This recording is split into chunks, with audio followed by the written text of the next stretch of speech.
قرار عاجل من وزير التعليم يكشف حقيقة تأجيل الامتحانات والدراسة. أعرف التفاصيل.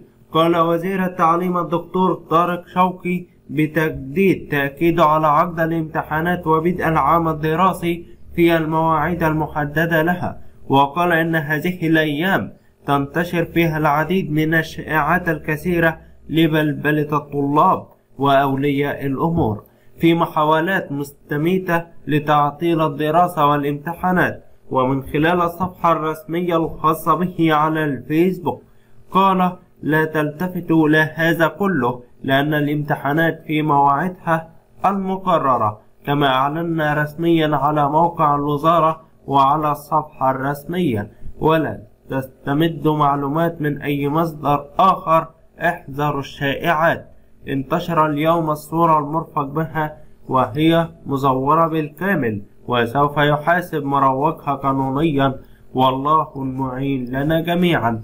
وأكد أيضا أنه لا شيء يستدعى القلق من الامتحانات الخاصة بالفصل الدراسي الأول، والوزارة اختارت أيضا أسهل الأشياء للطلاب، ولكن من يريد في امتحان جميع المواد أنا موافق بعد الموافقة الخاصة بوزارة الصحة.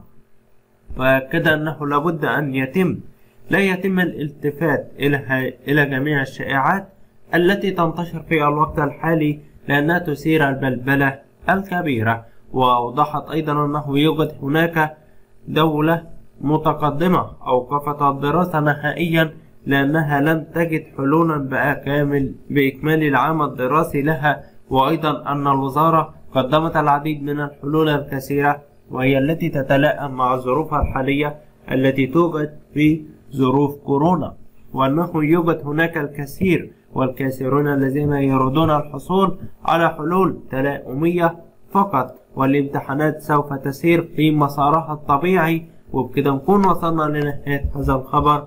طبتم وطابت أوقاتكم. نلقاكم دايما في أفضل صحة وحال، والسلام عليكم ورحمة الله وبركاته.